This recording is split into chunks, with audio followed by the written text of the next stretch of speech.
Bueno, muchas gracias al Movimiento Libertario por haberme traído. Me siento, pues, decir que me siento honrado es no hacerle justicia justamente a ese buen acto pues, que han tenido conmigo. Y después, de nuevo, siendo probablemente el conferencista más mentado en todo el día, creo que vamos a decir unas cosas que no se han dicho hasta ahora. Yo quiero dar una serie de advertencias a lo que está sucediendo en este momento y es avanzar el proyecto libertario por medio de medios estatales. El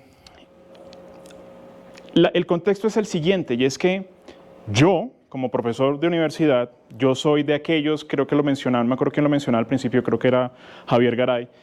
Yo soy más de la estrategia de educación, o sea, soy más de la estrategia inicial de la preocupación tiene que ser exponer la idea de la forma más refinada posible, con el mayor rigor posible, de tal forma que la opinión pública se vaya moldeando, porque finalmente el Estado, es decir, la gran amenaza que tiene la libertad económica, pues es una cuestión que se soporta en la opinión pública.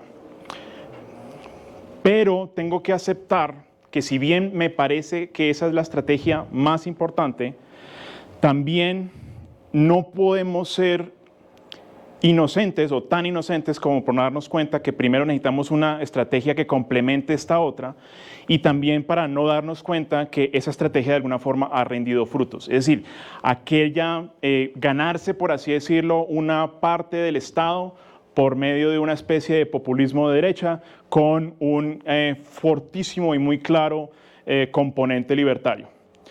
Ahora, aquí, y obviamente, pues, es momento, lo venimos diciendo incluso desde Academia Libertaria, es momento como de dejarse emocionar por lo que ha pasado particularmente en Argentina. O sea, uno no puede ser tan obtuso y no darse cuenta que aquello que yo, en lo cual ponía tan poca fe como una estrategia libertaria, está rindiendo frutos.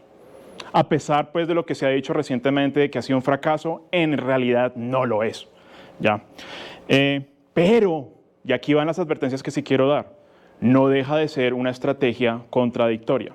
Cristian, me ha encantado tu presentación, de hecho me has ahorrado mucho tiempo, porque es que la contradicción es que el proyecto libertario consiste en, básicamente, propender por un sistema social basado en la propiedad privada sobre los factores de producción, aprovechando la división natural del trabajo de tal forma que lo que haya que hacerse sea el resultado de la acción guiada por los juicios que hacemos a través del sistema de precios. Es un sistema esencialmente armónico. Lo habilita el derecho de propiedad privada y por ende la libertad. Y en este caso, y ojo que esa es la primera advertencia, tenemos que ser plenamente conscientes que estamos utilizando aquello que niega la libertad. Es decir, estamos utilizando el Estado para avanzar la libertad, lo cual es esencialmente contradictorio. Eso es lo primero que tenemos que darnos cuenta. Es decir, darnos la, obviamente, licencia de emocionarlos por lo que ha pasado, darnos cuenta, pues, cómo en Argentina ha ganado un presidente libertario, cómo en Argentina se han empezado a privatizar empresas, cómo en Argentina se han reducido una serie de subsidios, cómo en Argentina se han reducido una serie de impuestos, que si bien no es lo único que haya que hacerse, yo creo que es un buen momento como para aplaudir esa victoria y tenerla justamente como la ganancia que es. Ahora bien, siendo plenamente conscientes de que estamos utilizando aquella banda de criminales para avanzar justamente el proyecto libertario, es una contradicción. No podemos dejar de olvidar eso. Y ojo que el proyecto libertario, una cosa es el fin del libertarismo y otra cosa muy distinta es la estrategia libertaria. ¿El fin del libertarismo cuál es? Reconocer al Estado, y particularmente al Estado colombiano, como la banda criminal que es y propender por no su reducción, su eliminación. Es decir, al Estado no se le reduce. Si algo nos ha enseñado la historia del pensamiento de la filosofía política es que el Estado no se deja ni limitar ni dividir. El proyecto liberal clásico de limitar al Estado, me muero la pena, es el gran fracaso de la civilización occidental. Al Estado no se le limita. ¿Podemos estratégicamente pensar en ciertos medios para contener su poder? Claro que sí. ¿Lo haremos? Sí, pero esa es la estrategia. El fin es el reino de la libertad y la eliminación de esa banda criminal que es el Estado y el Estado colombiano. De eso tenemos que estar plenamente conscientes. Ahora bien, En esta ocasión, a mí se me viene a la mente la historia del Golem de Praga. Si no están familiarizados con esta historia, es, digamos, muy sencilla y es hasta bonita, es del folclore judío, pues, de Europa Oriental, y es que había un rabino, en lo que hoy en día se conoce como Praga, el rabino Löw, que, digamos, cansado de la persecución antisemita, decide crear una entidad de arcilla que no tiene voluntad propia, pero que lo pone en funcionamiento con la palabra sagrada, con el Shem. Y el golem entonces empieza a perseguir a los enemigos de los judíos. Y hasta cierto sentido tiene efectividad esa estrategia, hasta que dejó de tenerla. Porque el golem empezó a hacer más estragos que beneficios. Y dándose de esto cuenta el rabino Löw, lo que hizo fue, mediante el mismo Shem, quitarle la facultad, quitarle la aparente agencia que tenía el golem. Esto es lo que nos puede suceder con el Estado. Y de nuevo, repito, no es que esté diciendo, no es que quiera negar los frutos que se han conseguido, si bien en el corto plazo, en términos de avance del proyecto libertario utilizando los medios estatales. Lo que quiero es darles una advertencia y, digamos, calmar nuestro entusiasmo, del cual participo yo también.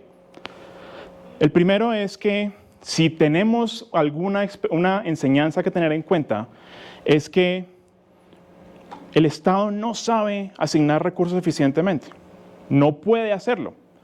Es más, a partir de una enseñanza que, digamos, de una ciencia que se llama la praxeología, que por cierto es aguda, no es drújula,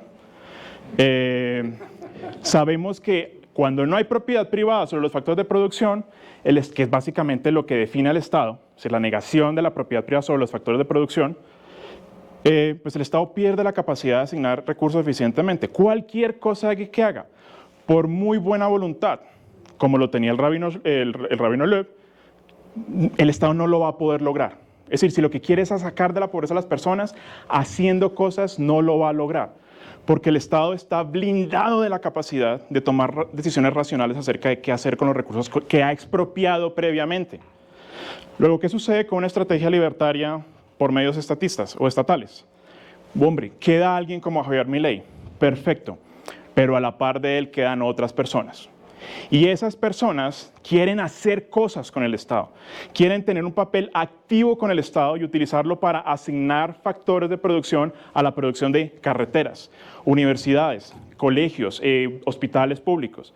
Y según lo que es una conclusión por la cual tenemos que formar justamente esta posición, el Estado no puede hacer eso y lo único que logra es desperdiciar esos recursos, independientemente y muy a pesar de la buena voluntad de quienes acompañan a Javier Milei y del Javier Milei mismo, ¿ya? El problema aquí es justamente que la misión, por así decirlo, de aquel político libertario que ganó, que logró ganarse el favor del electorado, de alguna forma tiene que ser más vociferante que el resto de voces. Y la posición de esa persona que está avanzando el proyecto libertario por medio del Estado no puede ser activa.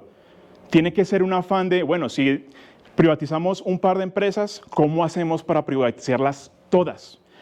La cuestión de cómo hacerlo, pues obviamente se lo dejo a las personas que saben. Por ejemplo, Daniel Gómez tiene un par de ideas acerca de eso, que por cierto me mencionó y se fue. Y huyó, así como lo hicieron todos los que me mencionaron hoy. Si lo que han hecho es disminuir un par de impuestos, chapó. Pero también hay que pensar en quitarlos todos. Eso es justamente lo que tiene que hacer aquel que quiere efectivamente avanzar el proyecto libertario por medio del Estado. No es despertarse a ver qué diablos hacemos hoy, es despertarse a ver qué diablos vamos a eliminar hoy, qué tipo de medios le vamos a quitar al Estado hoy. Esa es la misión de aquel que gana el favor de los medios políticos para avanzar el proyecto libertario. Entre otras cosas, si el Estado hace todo mal, y a pesar de la buena voluntad de quien lo esté manejando, que a veces se pone en seria duda, una de las cosas en las que el Estado tiene que decir no hago más y más bien actuar negativamente en vez de propositiva o activamente es, si bien reducir la producción del servicio de seguridad, de salud, de educación y demás, una de las cosas más urgentes es darse cuenta de que es pésimo produciendo el servicio de seguridad, que es originariamente para lo que funciona el Estado. esa banda criminal que es el Estado, lo que hace es más bien proteger del crimen privado a sus víctimas de tal forma que produzcan más y haya más objeto para el cobro de impuestos. Pero lo que tiene que hacer aquí el Estado es básicamente, primero, obviamente reinando la voz más vociferante de aquel político libertario, es empezar a desmontar el aparato estatal para producir seguridad. Porque no solamente la contradicción es que nos está protegiendo aquella entidad que es el Estado que solamente vive del irrespeto sistemático a la libertad por medio del cobro de impuestos, sino que lo hace muy mal y considerablemente, progresivamente, tiene que primar la decisión estratégica de empezar a quitarle rango de acción a la acción del Estado encaminada a protegernos, porque no solamente no lo sabe hacer, sino que no lo puede hacer, no tiene cómo hacerlo en la medida que no puede asignar eficientemente recursos. Entonces, la segunda advertencia es, se puede utilizar el Estado, pero el Estado es indefendible económicamente hablando. El Estado no puede resolver el problema de qué necesitamos, mucho menos en seguridad, como lo hace justamente aquel quien encarga la función empresarial. Pero no solamente el Estado es económicamente ineficiente y por eso económicamente indefendible, sino que, y esto sí que es bien importante, el Estado, tanto en su creación como en su funcionamiento, es éticamente reprochable. Es decir, el Estado es injustificable. Y me explico. Si sentamos aquí a cualquier político bien intencionado que quiera avanzar el proyecto libertario por medio del monopolio que tiene la fuerza, le pedimos cuentas y decimos, ¿por qué hizo eso? Cuéntenos qué es lo que está haciendo, justifíquese. Y resulta que lo que va a hacer es proponernos una serie de enunciados, nos va a argumentar por qué. La cuestión es que para argumentar uno tiene que haber apelado tácitamente a una premisa, la propiedad privada. Yo no puedo entablar ningún diálogo, ningún intercambio de proposiciones, que es una argumentación, sin antes haber tácitamente dicho, soy dueño de mi cuerpo y lo voy a poner a hablar. Y voy a asumir la misma premisa de quien me está escuchando. Uno no puede, en el curso de una argumentación, invalidar aquella premisa que hace posible la argumentación. Y para justificar cualquier acción del Estado, el aparato del monopolio de la coerción tiene que apelar a aquello que sistemáticamente está violando. Así como el criminal no puede justificar sus acciones, esta banda de violencia institucionalizada tampoco lo puede hacer. Luego, éticamente hablando, el Estado también es indefendible. Ahora, cuando yo llego a estas dos conclusiones, después de un par de años, es donde yo digo, supongo que soy anarcocapitalista, pues, como todos los me han mentado aquí, básicamente, ¿ya? Hay otra palabra que te describe mejor. Pero... Sí, pero no la vamos a decir acá porque estamos en redes. Un segundo, voy a tomar un poco de agua. Ya.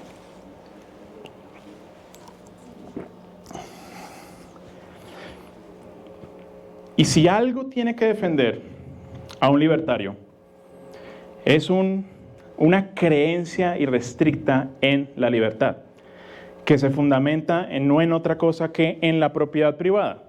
Que de nuevo, yo no puedo injustificar la propiedad privada, porque a la hora de tratar de hacerlo, tengo que apelar a mi propiedad privada para poder hacerlo. Luego es un enunciado que se autoevidencia constantemente.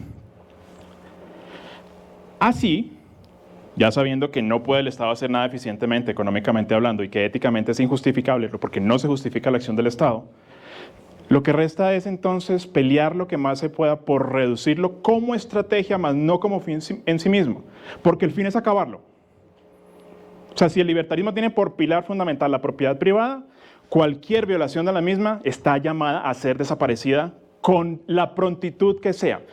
Y de nuevo, si es que existiese un botón para acabar el Estado, a mí es el primero que se me enllaga el dedo.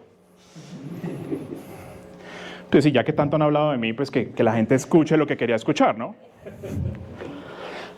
Si hay realmente no es una creencia. La propiedad no es una idea, es una realidad del mundo. Es más, sin ella no estaríamos acá en este intercambio pues, de proposiciones en el que estamos.